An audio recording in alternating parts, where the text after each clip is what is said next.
dynasties in the world. For more than a century, the lives of the Windsors have enthralled the nation, mesmerized the press, and inspired some of the most popular films and dramas of recent decades. But what's fact and what's fiction? There were rumours that not everything was right in the marriage. He was only on extremely loose terms with monogamy. That was the moment when the palace absolutely lost grip of the narrative. In this series, we delve deep into the archives to reveal controversial documents concealed for decades. This is a handwritten note saying, we're going to tap the King's phone. And meet royal insiders who witnessed history firsthand. She steps out and we realise this is a horror story. I'm about 4 feet from the princess. It was the first sign something was wrong. In this episode, we explore the complex relationship between the royal family and the press. The royals need the press, but the press need the royals. They sell newspapers. We love hearing about their sex lives, their money crises, the smashed relationships. We can't get enough of it. From the news blackouts of the 1950s. In those days, there was absolutely no question. He undid the back of the camera and handed over the film. To the feeding frenzy of the 80s and 90s. William and Harry think the press, particularly press photographers, killed their mother. The relationship of the royals and the press, it's another royal marriage, and it's a marriage which over the years has needed quite a lot of therapy.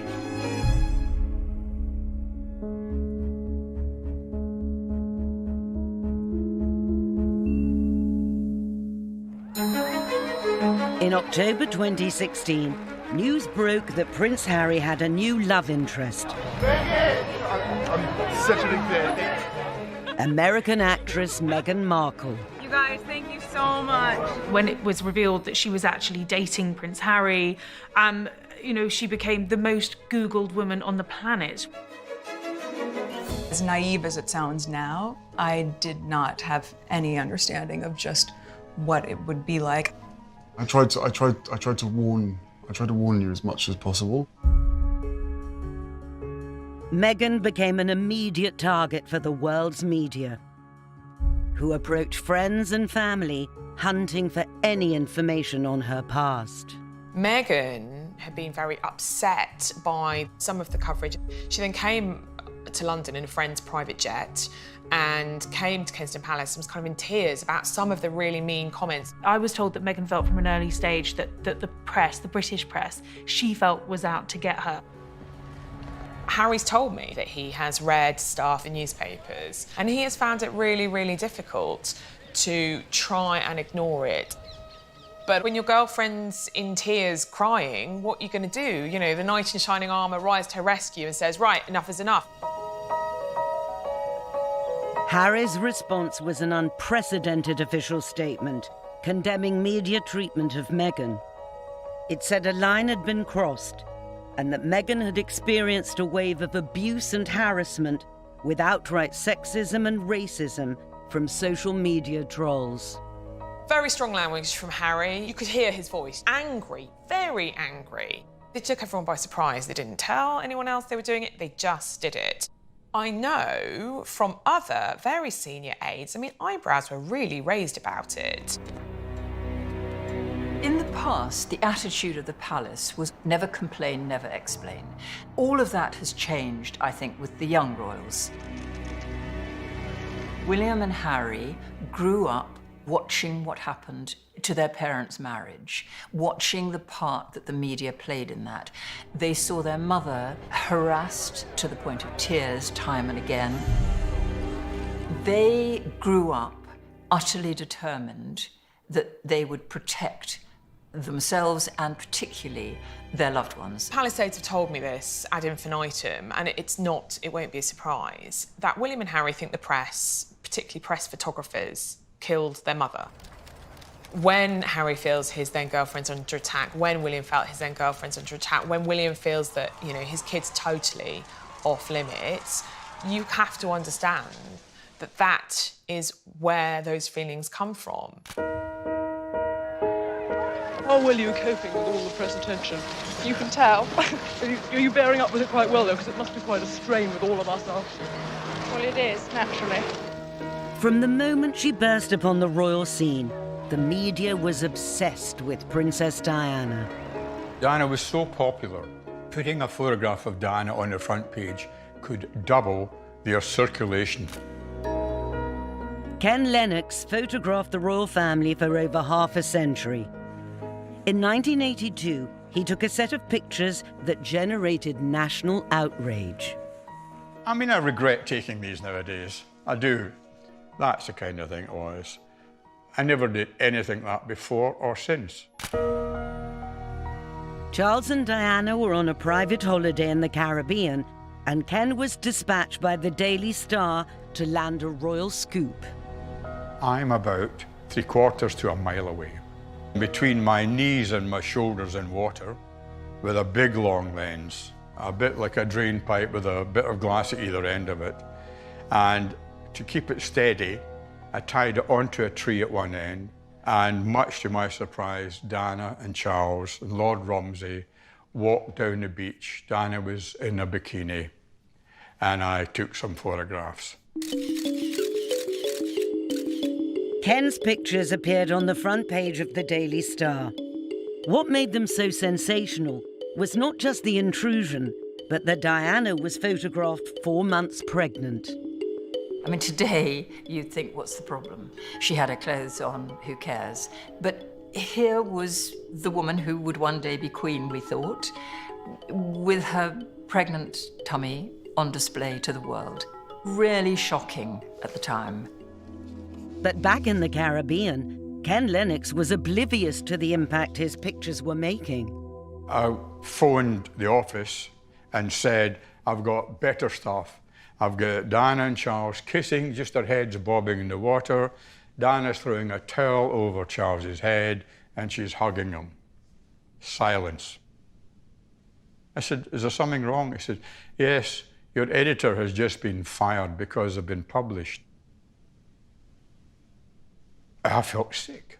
I think the palace was appalled. I mean, it's rare for the Queen to make a statement, but she called it the blackest day in the history of journalism. But wind the clock back 50 years, and the royal family had an iron grip on the British press. During the 1930s, the traditional social hierarchy, where the crown was at the apex of the social pyramid, was still largely accepted. In Britain, there wasn't really, at that time, much of a sort of either an appetite for salacious news. It was still a very deferential society. A few hours ago, I discharged my last duty as King and Emperor. Even on the brink of the abdication, the British press remained subservient to the royal family, unwilling to report on the scandalous relationship between the King and Wallis Simpson that had been brewing for months. The abdication was a complete bolt from the blue for most of the British public. This fabulous photograph just sums up the sense of complete shock. The King, grave issues, the King and Mrs. Simpson. People had no idea about this. It does seem extraordinary today that something as big as this could stay secret for as long as it did, for months. In the summer of 1936, you had the King going on holiday on a cruise in the Mediterranean with his lover. It was all over the papers in America, it was all over papers around the world. The British public had no idea. The conspiracy of silence was orchestrated from the top. The King has gone along to his friend Lord Beaverbrook, who controlled the Daily Express group, and Beaverbrook has agreed that there should be a gentleman's agreement that the British press should not publish any scandal about the King and Mrs. Simpson, and the press honoured that. In the National Archives at Kew, royal biographer Robert Hardman has uncovered an astonishing document which reveals the extent of the establishment collusion to conceal the scandal. This is a telegram from a South African journalist back to his office with one of the great scoops, really, of the 20th century. King has abdicated, leaves England tomorrow's stop. Arrangement may possibly be altered, but that is agreement reached tonight. This is dated the 6th of December. It was only 3 days earlier that the British public had any inkling that their king was about to marry this divorced woman. As a journalist reading this, you can just feel his excitement at having this extraordinary scoop, sending this back to the office. He knows his editor's going to be going, ye gods, clear the front pages, this is dynamite. Except, of course, this story never reaches his editor. What's happened is a post office clerk has spotted this, has passed it to his superior. It's gone right up the chain to the very top of the post office. From there, it's gone to the Home Secretary, and they've decided we're not going to let this go through. We're going to stop this. This news must not get out. The journalist was then summoned for an official interrogation. Here, we have the Home Secretary's account of his meeting with the journalists, and really he sort of read the riot act. He says, there was no truth in the statement it contained, and if it had reached South Africa and had been telegraphed back here, the reactions might have been of a most serious character. Here is the government intervening to stop a journalist reporting that the king is abdicating, and then a few days later the king abdicates. This is very heavy-handed censorship. But that total control of the press couldn't last forever, and by the 1950s, royal embarrassments were becoming harder to conceal. Suddenly the door of this chalet flew open and out ran the Duke of Edinburgh, followed by a flying tennis racket, a pair of shoes and a rather angry queen.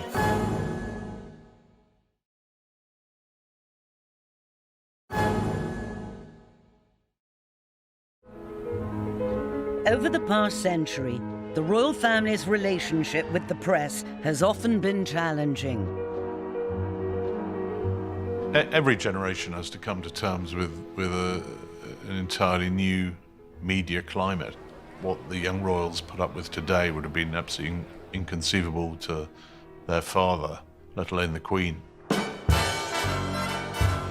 At the start of the Queen's reign, the press could still be relied on to toe the royal line.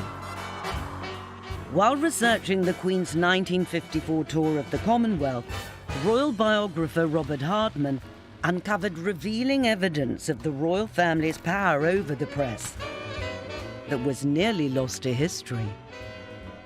I tracked down a doctoral thesis on that tour, and in there was this extraordinary story. This was the longest royal tour in history. It had been going on for months. The Queen and Prince Philip were given this chalet in the Australian state of Victoria where they could spend the weekend, and they were supposed to, basically it was time out.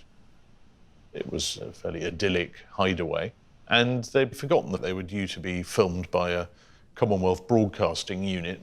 Suddenly the door of this chalet flew open, so the cameraman thought, well, okay, we're starting, turned on the camera, started filming, at which point out ran the Duke of Edinburgh, followed by a flying tennis racket, a pair of shoes and a rather angry queen. There was a sort of deathly silence. What did we just see? The Queen's press secretary was there in no time.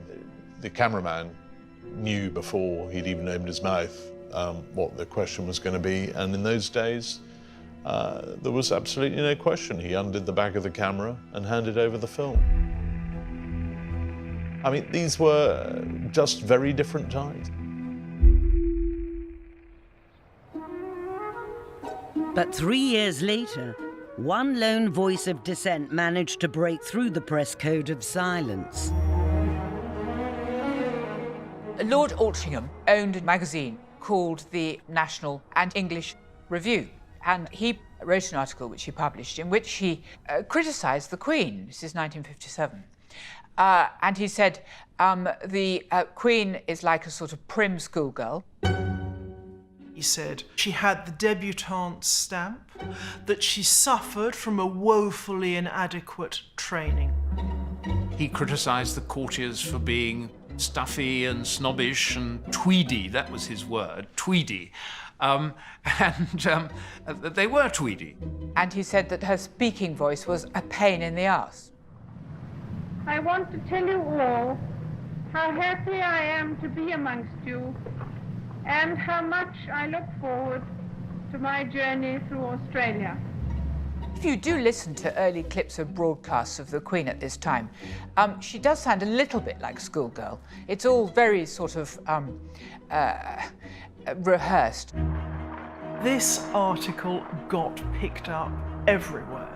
And the reaction was absolutely that the author was a cad. His criticism of the Queen hit home because she was still in her honeymoon and nobody had really criticised her then. Lord Altrincham even defended his views on national television, where he was grilled by legendary news anchor Robin Day. I mean, to judge from your article, you expect the Queen to have qualities of a wit. You would like her to be a better orator. You would like her to be a TV personality, in addition to being a diligent, dutiful, and devoted monarch and a mother.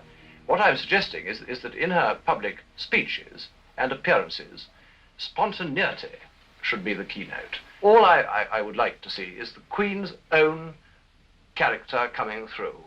And I know that if her character is allowed to come through, the effect will be terrific. But Lord Altrincham's appeal fell on deaf ears. Lord Altrincham became a sort of figure of hate, and he had awful sort of anonymous letters threatening him. I mean, you know, he was lucky not to be challenged to a duel. As he was leaving the television studios after his interview, Lord Altrincham was physically attacked. An ex-soldier slapped Lord Altrincham flat in the face. He was fined, I think, £1, something, and the judge sort of said, well, 95% of the population would agree with what you've done. And he himself said that he'd only done what Prince Philip would have done had he been able to do it. The irony is that in the long term, Lord Altrincham may actually have done the royals a bit of a service. There was an awareness that even the Queen needed to move with the times.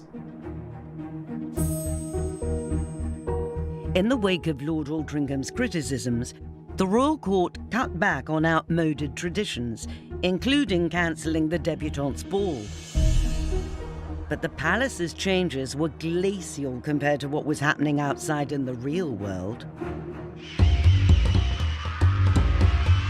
Deference and restraint were giving way to the freedom and revolution of the swinging 60s. One unpublished picture taken by veteran photographer Ken Lennox in the early 60s shows how the royal family was still out of sync with the public mood. This is a shot of the Queen arriving by the royal train in Aberdeen, and she's got the corgis, and she's stepping off the train. Now, that's the Queen pregnant. This is a very unusual picture. In those days, you didn't publish photographs of the Queen being pregnant. They were very much sort of private use and so on. I think the public would have loved to have seen the Queen pregnant, but there was a barrier, there was a protocol, and things were done in a certain way. I mean, it was almost Victorian.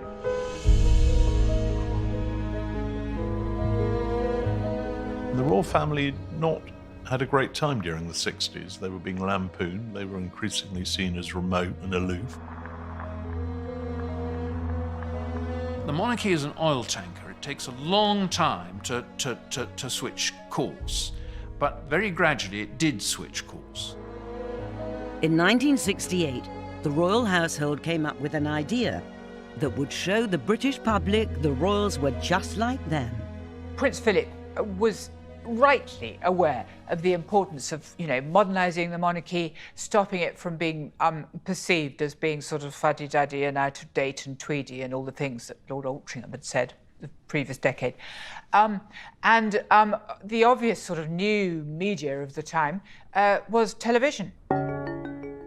The result was an intimate fly-on-the-wall documentary that caused a sensation when it was broadcast, but has remained under lock and key ever since. The idea was that people didn't quite appreciate what the Queen did, so this documentary was to show her at work in every aspect of her very dutiful life, and also at play, show her as a domestic woman. It was an incredibly bold thing to do, to be followed by television cameras for an entire year in very, very private moments. It was amazing to see them, like having barbecues, practicing the cello, had an audience of about 25 million, and it made a very, very powerful impression. But almost as soon as the documentary was broadcast, the royal family had second thoughts. The Queen, who has copyright over it, put the shutters down.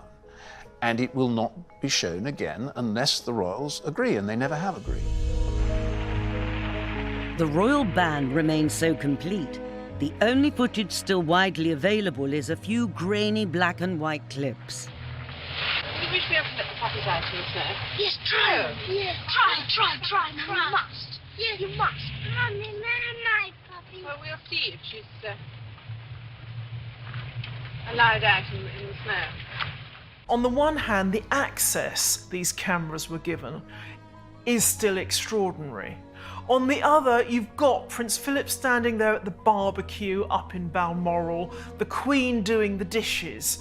It's almost too ordinary. The problem was that letting daylight in upon magic was a dangerous business. The received wisdom was that this film had ultimately, despite its success, been a mistake from the royals' point of view, that it had somehow vulgarized them, cheapened them, and worse still, it had opened the door to other intrusions into their private life, which might not be so flattering and so carefully choreographed. And within a few years, one senior royal would become the object of just such unwelcome press scrutiny. Princess Margaret, she's always in the newspapers, she's always going to outrageous parties. She had no sense of self-preservation, let alone decorum. She was off her. During the late 50s and 60s, one member of the royal family captured the attention of the British press like no other. Princess Margaret was a gift to the press. She loved to party, she loved to drink. She smoked and had a long cigarette holder. She was glamour personified, and yet she was royal. This was a very intoxicating combination. In May 1960, Princess Margaret married a man who embodied the spirit of the new decade, Anthony Armstrong Jones. Princess Margaret first met Tony at my wedding. He was a photographer. Lady Glenconner was Princess Margaret's childhood friend, lady-in-waiting and lifelong confidant. He was the up-and-coming photographer, but he was just a photographer. He wasn't allowed to have lunch with us. I think he did have lunch on his own. My father called him Tony's Snapshot in a rather sort of rude way. But of course, when they became engaged, a lot of us were absolutely amazed, actually.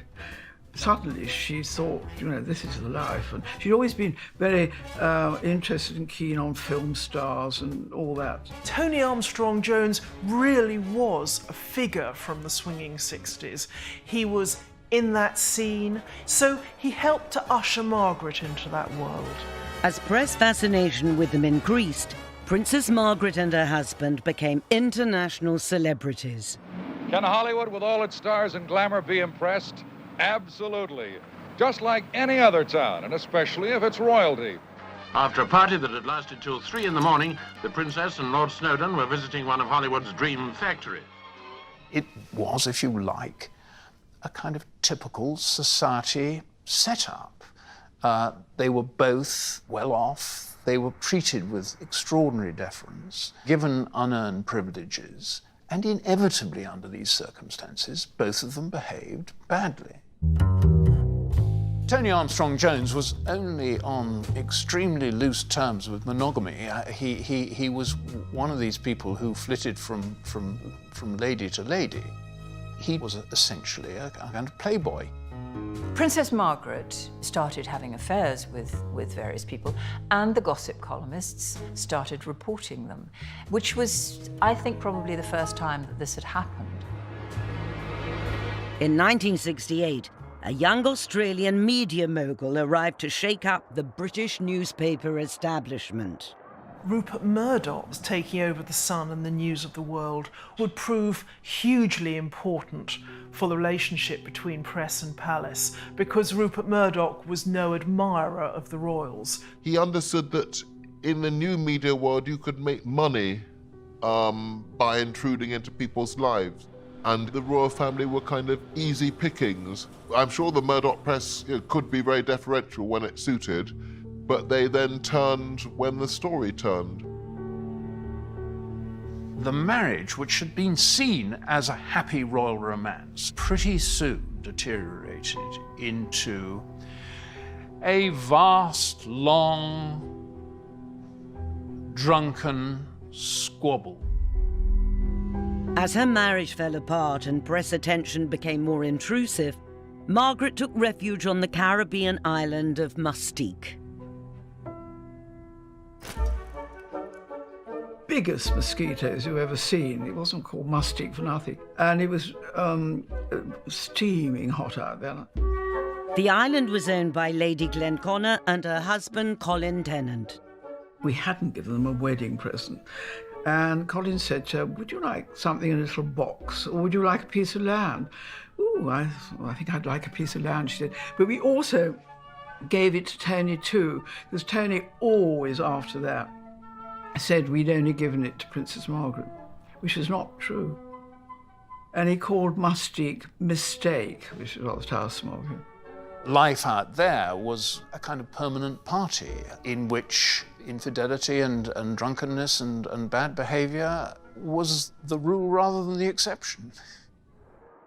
In the early 1970s, one young man became a frequent house guest at Princess Margaret's island villa. Yes. This way.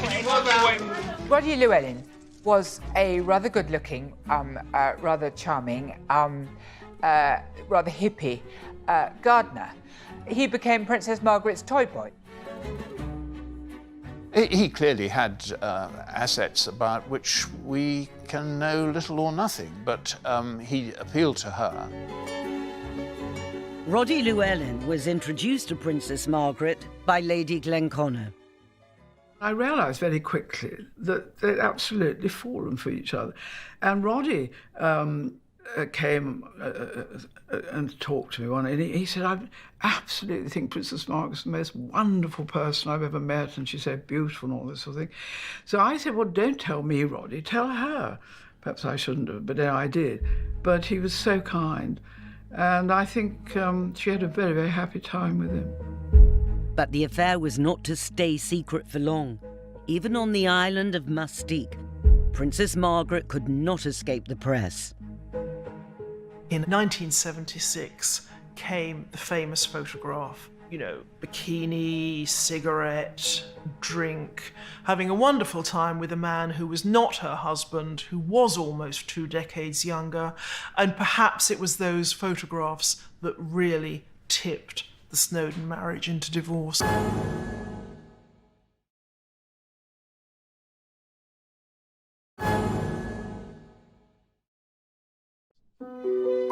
The monarchy was supposed to be the head of our morality. It was supposed to be the presentation of ourselves behaving well.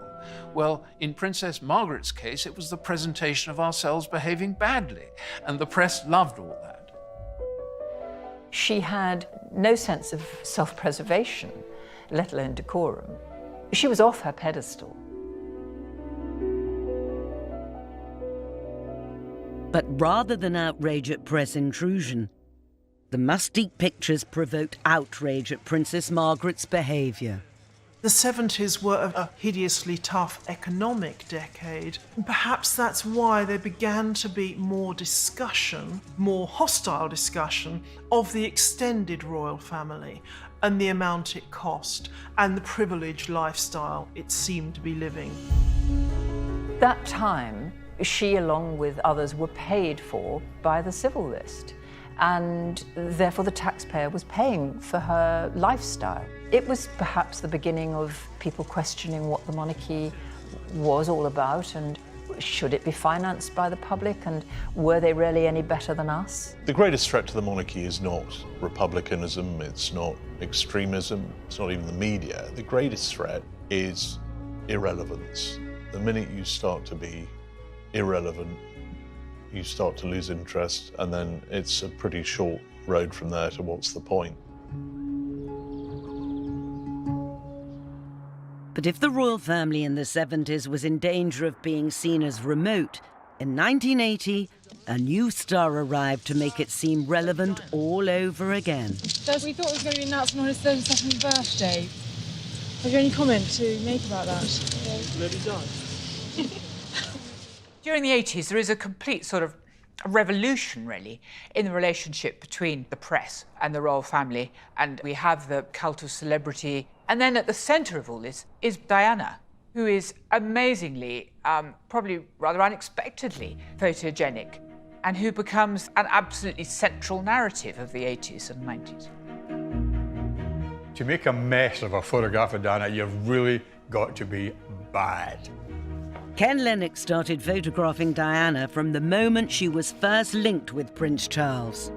Most of the photographers were at least a little bit in love with her, because here was this woman in front of you who looked gorgeous, photographed beautifully, and you got your stuff in the paper, and you get praise from back at the office, and all you had done was photograph one of the most beautiful women in the world. Until the 1980s, courtiers strictly limited press access to the royal family, but with the arrival of Diana, everything changed.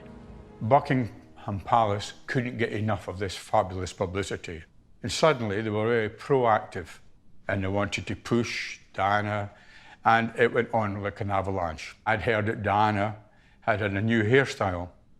Next day, the palace phoned me up and said, "Ken, the princess is doing a little thing for the Red Cross. Private visit, would you like to go along?" "Oh, yes, please." And I'm watching her, and she's so aware, and she realised after a few minutes I hadn't taken anything. And she looked at me and said, "What?" And I said, 1, 2, 3, so I could see the... And she did 1, 2, 3. Then burst out laughing. She was doing a photo call in front of 300 people at a Red Cross meeting. And when the royal fairy tale started to go sour, Diana's mastery of the media became her secret weapon. Diana was extremely canny. She was no fool, nobody's fool at all. She had the media wrapped around her little finger. The shot in front of the Taj Mahal is an absolute classic. There she is in front of this beautiful building, all on her own. Poor, sad Diana. In 1992, Charles and Diana were on an official tour of India when this single image was seized on by the world's media as evidence of their collapsing marriage. Now, Charles had been to the Taj Mahal 12 years beforehand and said, "One day I would like to bring my wife here." Well, here they were in 1992 in India, and she was at the Taj Mahal and he was in Bangalore. We were looking at herbal remedies, Prince Charles and I, that day, at the request of the president. And so there was a job to be done. Baroness Linda Chalker was Minister for Overseas Development and accompanied Charles and Diana throughout the tour. If you move around a country, as we did, there are just so many people who want to see you both. You know, you're going to have to split up and go around separately.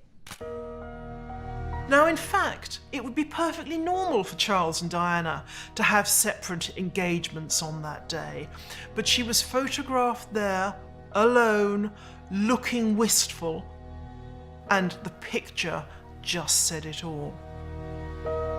Charles didn't have a chance to fight her at her own game because, you know, he was a man who was in his 40s, losing his hair. He didn't have the star appeal or the glamour that Diana did.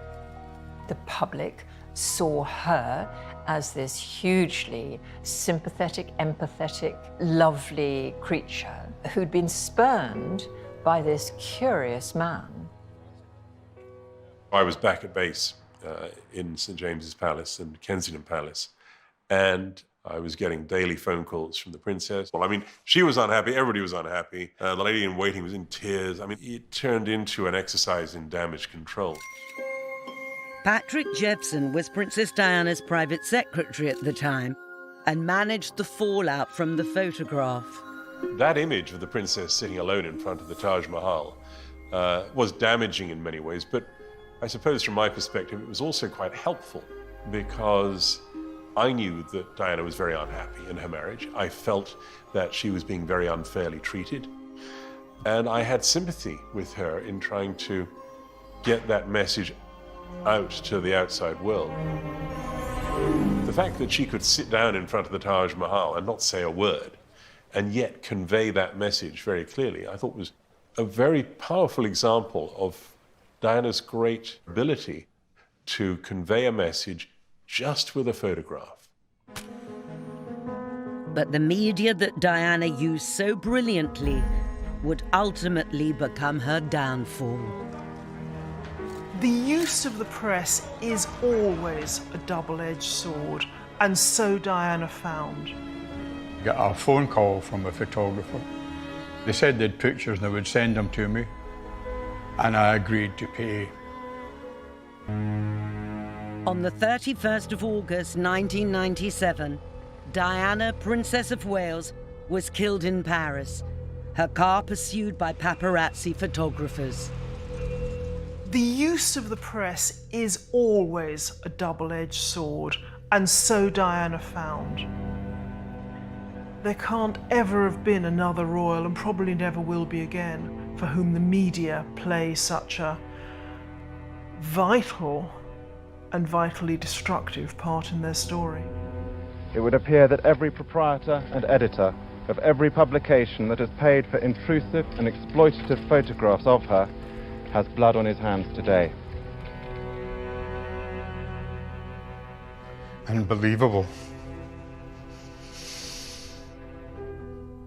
I just couldn't imagine Diana had been killed.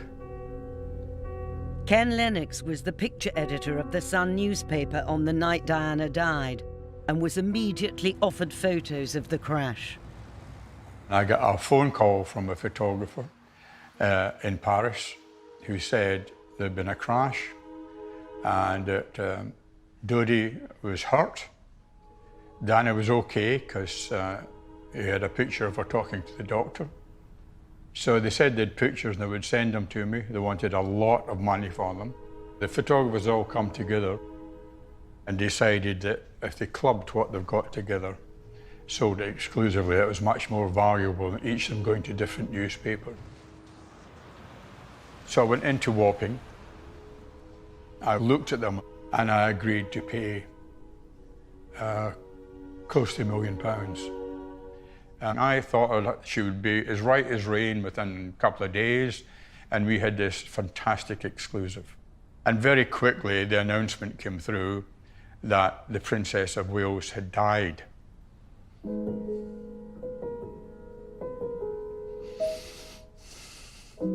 I can't believe after 20 years it still affects me. Suddenly, one of the biggest photographic scoops of the decade had become a toxic liability. First thing the editor said to me when he came into the office, he came in about 6:45 in the morning, and he said, "Where are the photographs now?" I said, "I've removed them." And he said, "For God's sake, don't let anyone get near these. It's your responsibility."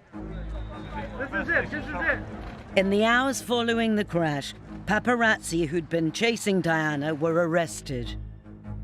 I blame the Sun newspaper and the ill. And across the world, there was an angry backlash against the media and photographers. You press that killed her. You're the scum. Yes. The pictures bought by Ken Lennox remain locked away to this day. They actually belong to the photographers who took them, but they do not want to know anything about it. I put them into a blind, which means my solicitor has given them to another solicitor who's not known to me, and he has made arrangements for them to be safeguarded. And the instructions are, if I die, hopefully the Royal Photographic Society will come along and safeguard them, because they're part of a history, and as a photographic history, you can't destroy them.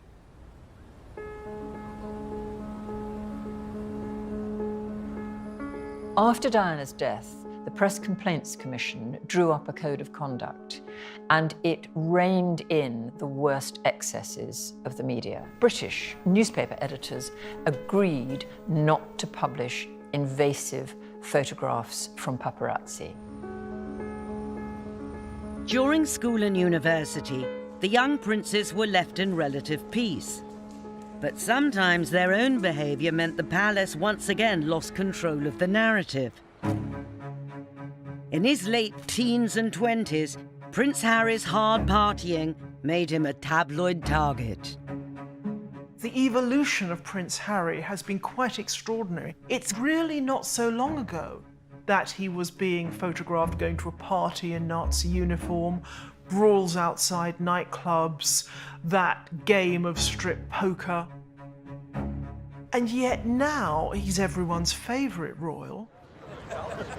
The key to Harry's public rehabilitation was a remarkable instance of media cooperation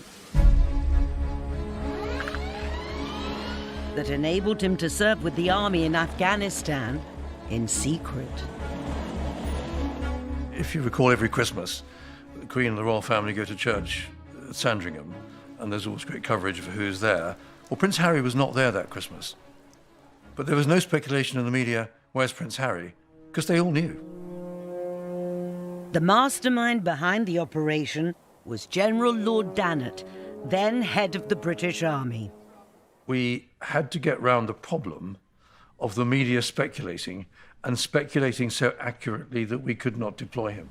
So I thought, let's call together the main television, radio, newspapers, and see whether we can find a way to get him there.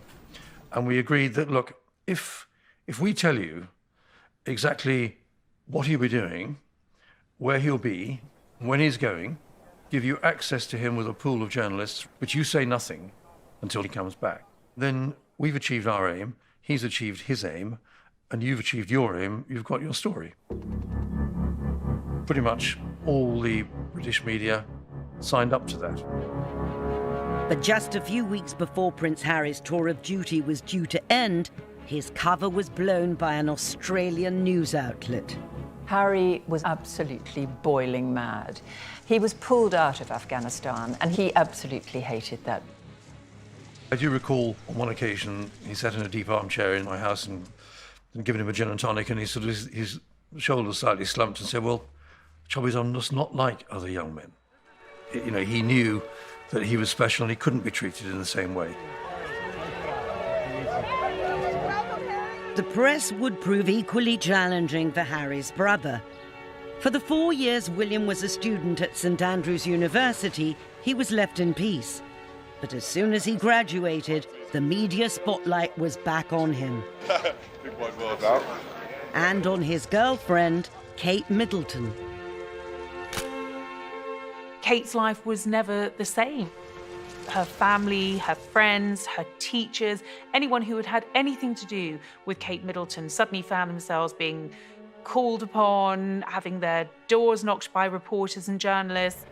It was never going to be an easy relationship. Serene and poised in Malaysia today, but behind the veil, we're told there's fury. Stay there!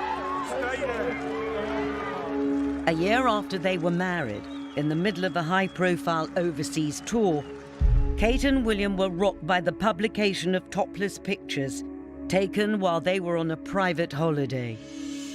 That was paparazzi, a kilometre away, long lens. Pictures never saw the light of day in the UK, but they certainly saw the light of day in the French press. William was apoplectic. Kate was absolutely devastated. She dealt with it, I think, far better, actually. She put on her best face, she got on with her engagements, but William was absolutely seething. I think it's not at all surprising that he should have taken such prompt and strong action. He went straight to law and sued the magazine for invasion of privacy. William's legal action was successful, and the royal couple was awarded £92,000 in damages. But any sense of success will be tinged with the knowledge that millions of people have seen intensely personal images of them. It's not that he wanted the money, because the money went to charity, but he's making the point, don't mess with us because we'll mess with you.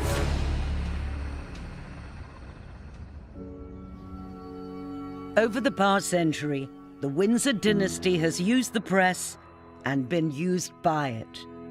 It's a difficult, often fraught relationship, and one that the next generation will need to manage with care. William does the right thing. When babies are born, he stands there, turns his head to the cameras, puts his family on show. But he thinks it should stop there, and he's done everything to make sure it stops there. The younger royals will expect to be able to step onto the stage, perform their duties, and then step off it again. Whether the press have quite the same expectations is another question. The idea that we're only going to be interested in the good work they do, and of course it's good work, but not interested in everything else about them is unrealistic. You're going to be a public figure, Harry, William, for 50, 60 years. So don't worry about tomorrow's headlines. Play the long game. The Queen's old adage is, we have to be seen to be believed. It's always been a problem with the modern monarchy. How do you square quest for normality with being one of the most famous people on earth? Next time, we look at how the Queen has handled some of the greatest disasters of her reign. Anything that could go wrong did go wrong. The flames seemed to be 200 feet high. My brother and I, we actually heard the bomb go off. And find out what it takes to be the Queen when your family and the nation are tested to the limit. Being queen, being monarch, is a very lonely job.